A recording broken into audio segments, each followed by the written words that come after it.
Continuent. They'll be speaking about Continuent is back, but what does Continuent really do? So I'd like to invite to the stage Eero Teerikorpi and MC Brown to explain what Continuent does.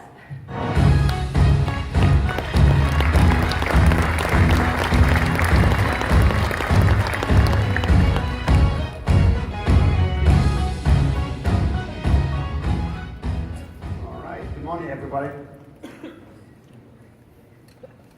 No reply. Good morning, everybody. Good morning.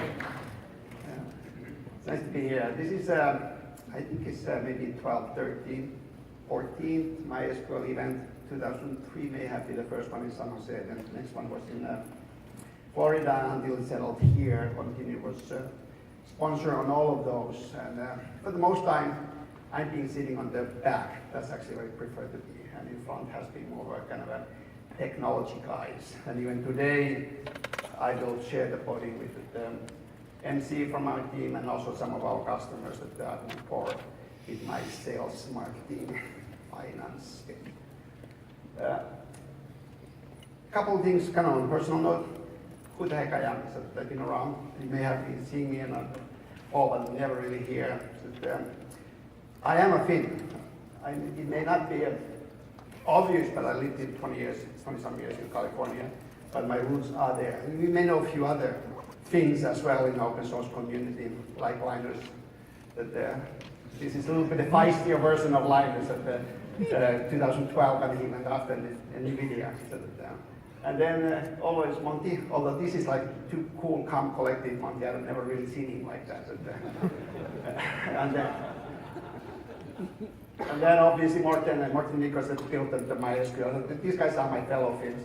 Finland is really not a country, it's a country club that there's such a small community of people to sell. But it's kind of amazing to see how much of the open source technologies and elements have come up from the Finland. There is some of the common elements. Morten and myself are the Navy officers that kind of we love sea. And you know that Larry Ellison is also the Navy guy. And sailor, and this is actually my preferred place to be on the ocean and bay at Helma on my own sail ship. We love that.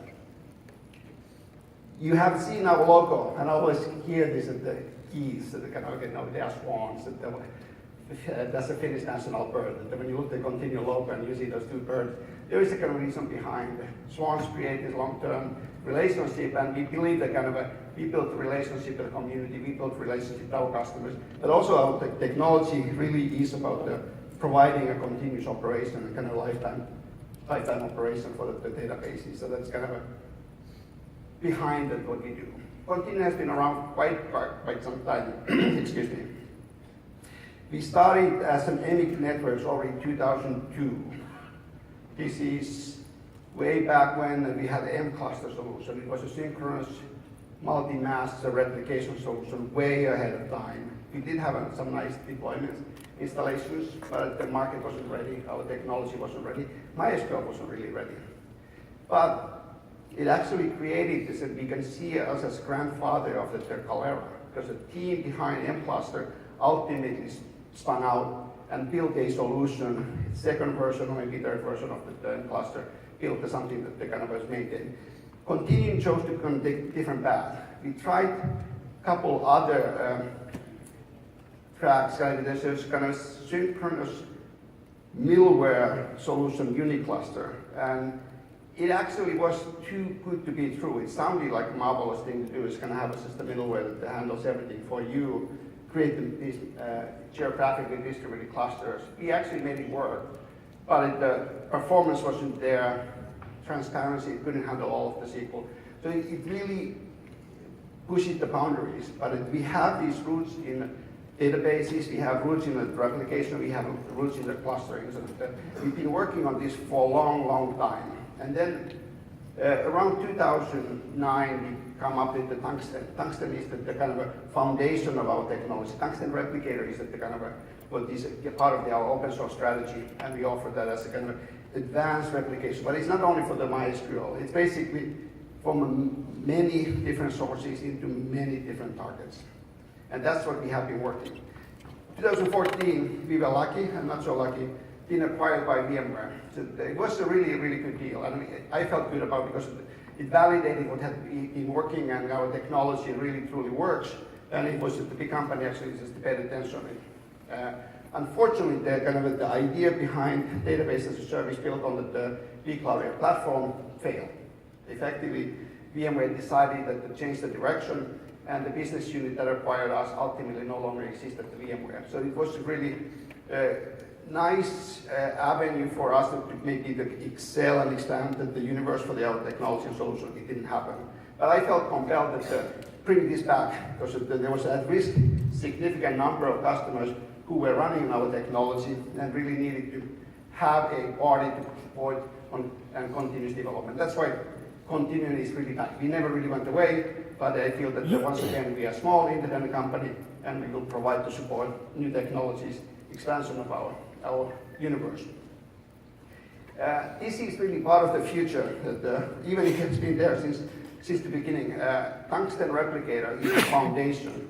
And I believe that not only the clustering, high availability, and multi-site operation, we will be going far more on this direction. MC, please. Yeah, so most everybody knows me, right? I've been coming here for a very long time now. And it was interesting what Peter was saying when he started up, right? I mean, we don't really use one database anymore, and I've been saying this for a long time. We do not use one database in most of our solutions. And if I asked you all to put your hands up now and say how many people use something other than MySQL, how many would that be? Most of us, right. So, I mean, I've been doing this for a long time. I've been replicating data between different platforms for a long time. I joined Continuent. I love Tungsten Replicator. It's fantastic. Open source technology, right? So we get to expand it and expand upon it. And we've done a few things just recently. Obviously, we added full Oracle support. We had Oracle support before. But we've now got full Oracle support up to 12c, so we can extract data straight out of Oracle. And then we can put it into all of these different places, right? Oracle, MySQL, we can put it into Hadoop. We're working on Kafka at the moment. Notice the little asterisk on there that says under development.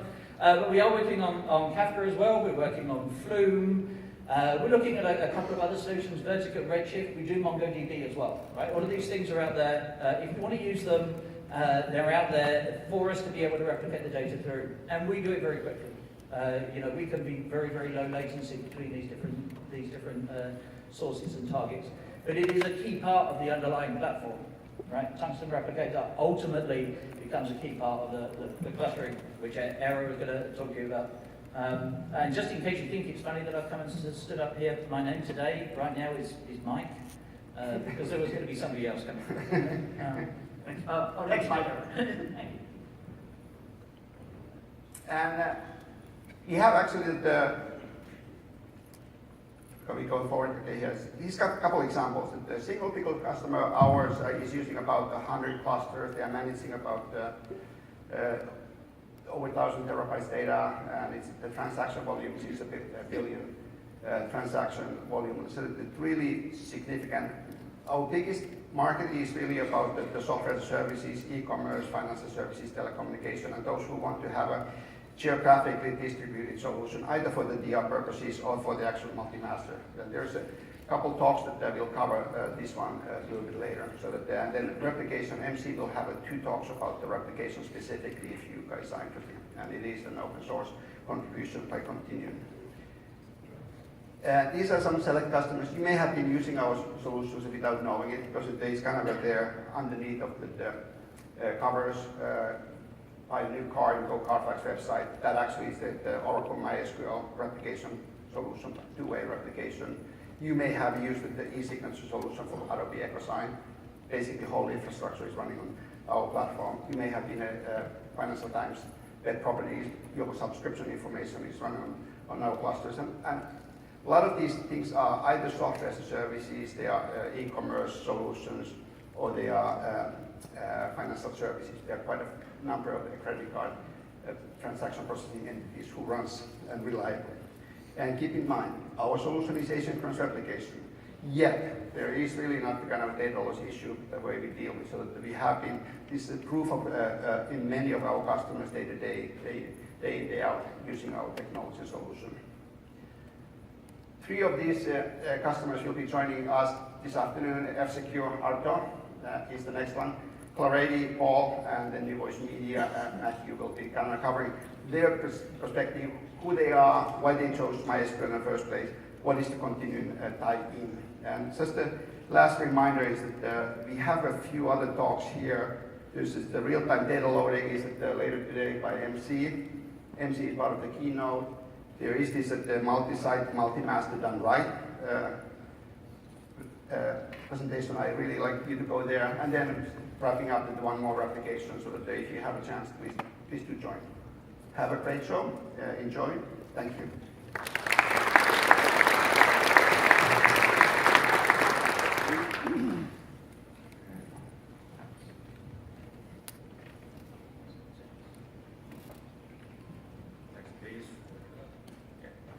So, my name is Eero Teerikorpi. I work for Eero Corporation, and I'm a senior systems architect there and work for production core, and our team responsibility is to run all the customer-facing systems, which are basically all 24/7 serving our customers. So about F-Secure Corporation. It was founded in 1988, and its products are for consumer security and privacy solutions. And we have around 1,000 employees in 25 countries and sales in more than 100 countries.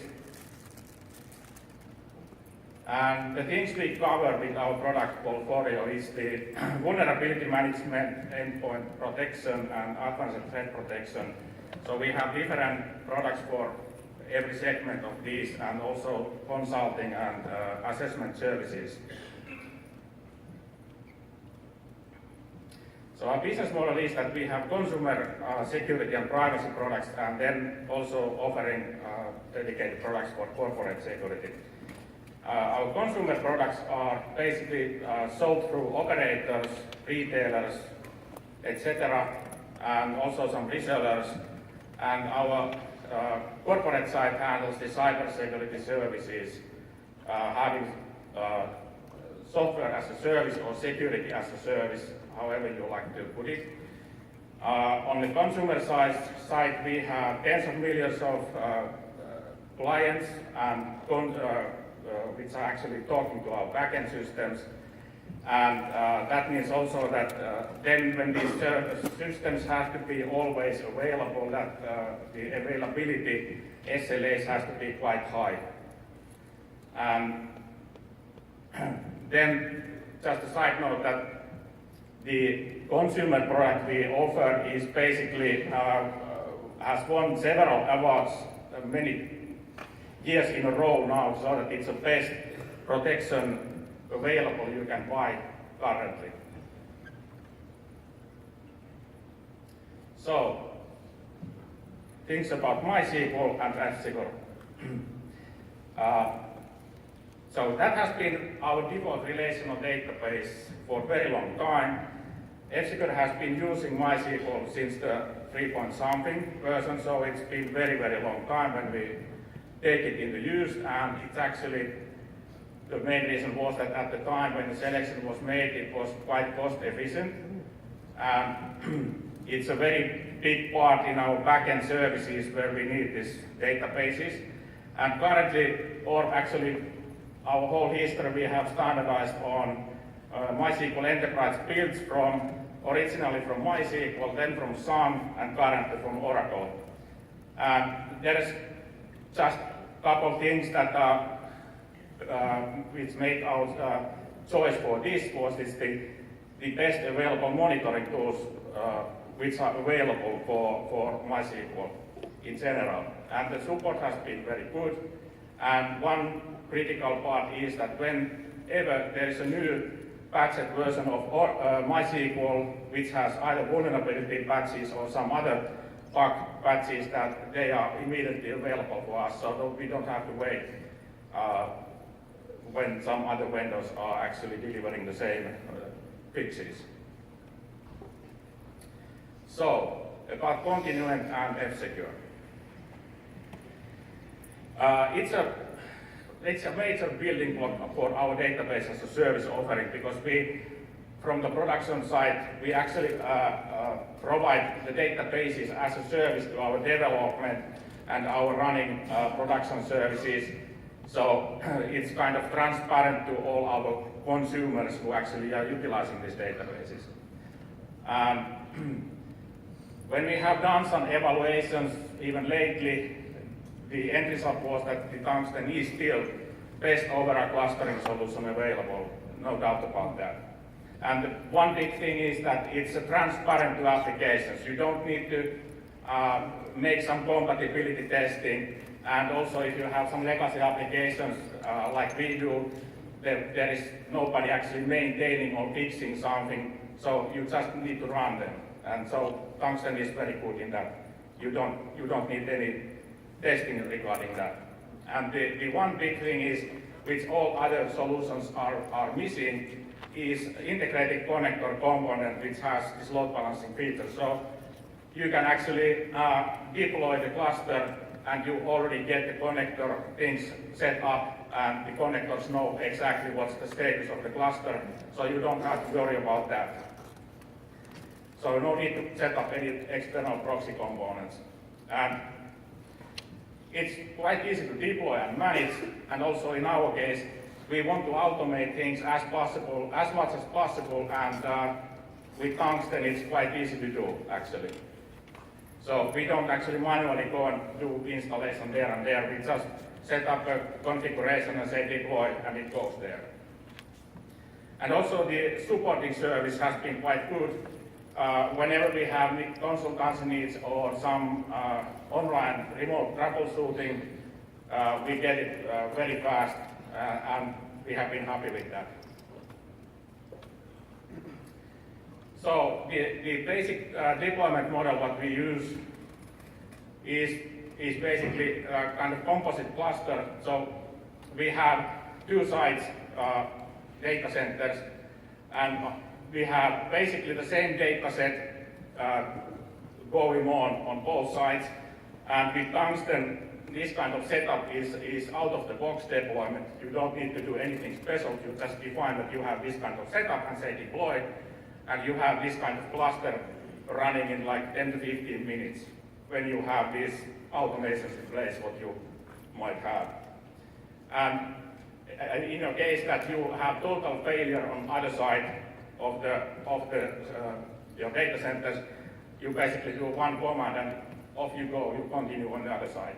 And it's all like transparent to applications. And of course, this is kind of the minimum setup, but you can have more data nodes, more connector nodes, as much as you like. But this is kind of the basic setup in minimum when you set up a site-to-site clustering. And that's kind of my wrap up. Okay.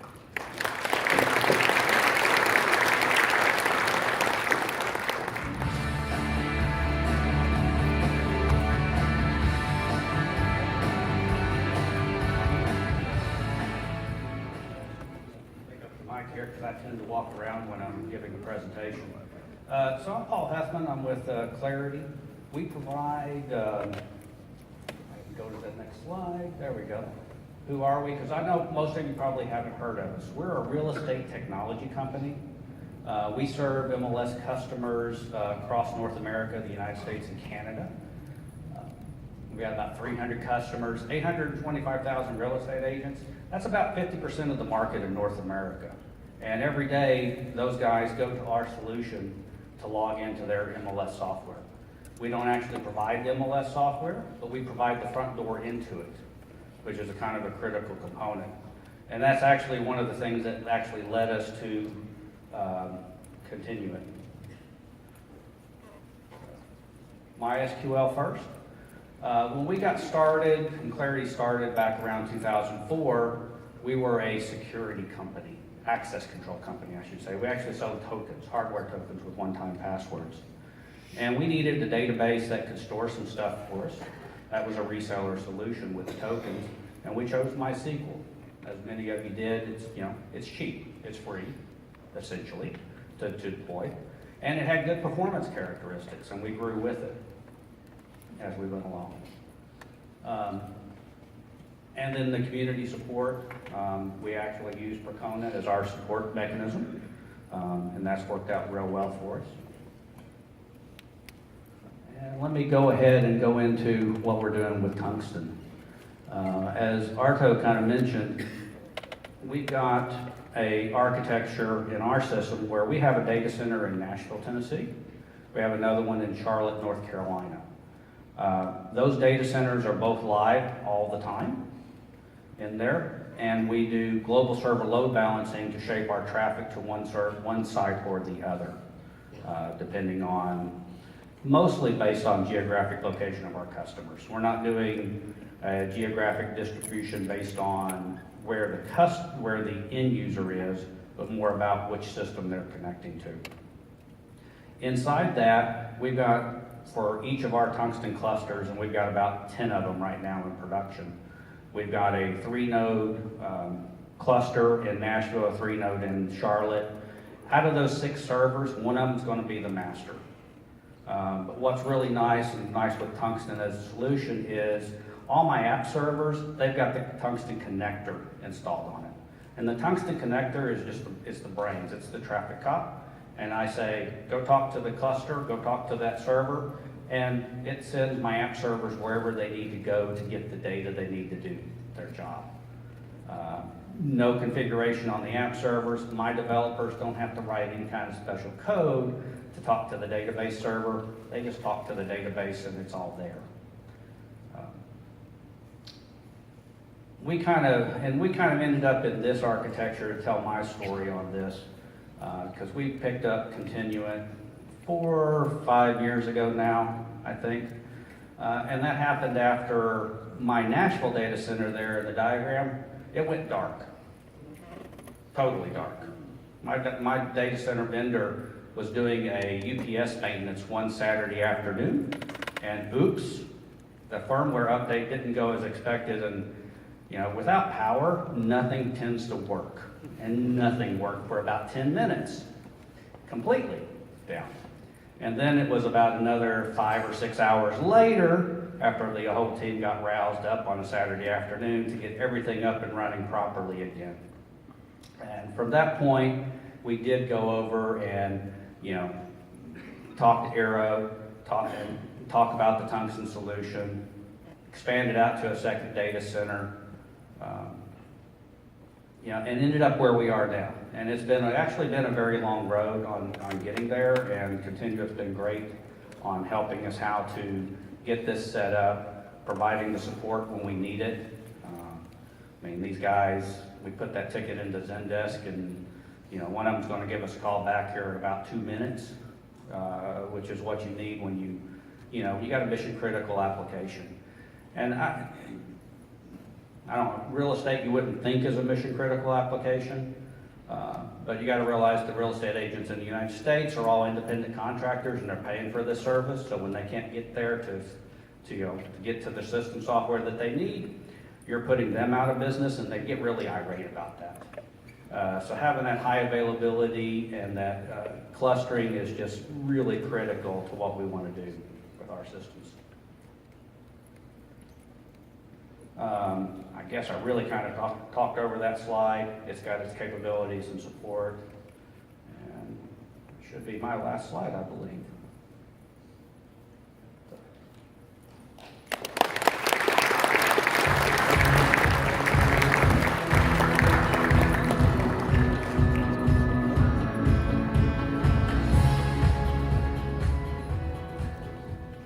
Hello everybody. So I'm Matthew Churcher. I've flown over from England today not today, this week, to speak to you about Tungsten at New Voice Media. So I have to confess I'm a bit of a pretender. Eero naively asked me about this morning how much experience I have with databases, to which I had to answer, well, I'm a performance engineer, so none. But the DBI, our chief DBA, Martin Walsh, couldn't be here today. So he's very jealous that I got to come here and speak to you guys today. But hopefully I can tell you about New Voice Media and about our architecture, and then hopefully we can get them over to Europe to speak to you there. So New Voice Media is a cloud contact center. So a few years back, this used to take a lot explaining what this is. So a cloud contact center is, a call center that you dial through to, deals with the menu, the menus, making sure you get through to the right agent, right department, making sure you're queued fairly, but you also deal with email and messaging, so it's, multiple types of messages can come through. This used to take a lot explaining, but recently this market's been really validated, so you may have heard some other big names announce they're coming into this space. But New Voice Media has been doing this for 17 years, founded in 2000, so very much validated for space. So very much a mature solution in an evolving space. Next please. Oh, here we go. So we've got 6 data centres across the world, so very much a global solution. So we've got 2 data centres in each region, which would be is very important, which you'll see in a moment. So a presence here in America, as well as Europe and in APAC. So here's a simple explanation of our diagram, our architecture. So a bit different to what you normally see in a web app, because obviously we do a lot of telephony. So MySQL obviously not involved in the data plane of those calls coming through, because it'll be they're real-time communications, but it is involved in the control plane. So a call comes in and we use data from MySQL to decide where that call should go to, which agent, which number, and also when people interact, press buttons on the phone, it has to go to MySQL to decide how to react to that. The routing is done through a .NET, ASP.NET stack, originally C# running on Windows, and so is Web UI that the agent sees. So an agent logs into Web UI, they may have a traditional telephone on their desk, they may have a headset, they may be using their web browser rather than their traditional telephone, but somehow they'll be logged into a web page, showing them who they're talking to, and they'll be talking on the phone as well. So as I said previously, New Voice Media founded in 2000. MySQL was running on Windows at the time. Anyone here still running MySQL on Windows? No, nobody, no takers. We did decide to move it to CentOS as the company started to grow. Thank you. But yeah, we still, sadly, still using Windows on the web server side. But obviously you can scale web servers and there's high availability there. So using MariaDB currently since 2013. So why did we come to MySQL? So the company's obviously quite old, so decision was taken a long time ago, but they went with it because it was open source, had a great reputation, good scalability, it was low cost, and like all these good technology solutions that worked out well, it just scaled with the business. So it was a small company, 1 data center, and now it's a global company with 6 data centers. So here's our replication topology. So being on the telephony field, something that can always happen is you can get telephony issues that affect an entire data center. And this is outside of control. We use multiple carriers. So we use BT, Vodafone, as well as a long list of others. So we can switch customers between carriers. Sometimes the only solution is to move them geographically to another data center where that carrier isn't experiencing issues. So we use Continuent to deal with that. So we're in a data center where I have a cluster with a master, 2 slaves, and a reporting slave. So one comes into a master and writes to the 2 slaves, and that data will be replicated to another availability zone or data center within that same region. So working with Continuent. So we've been working with them for 2 years. They provide us with high availability. So we need more than 5 nines availability from data tier, because that's what we expect from the services to customers. It has to be low latency, because we're routing telephony stuff.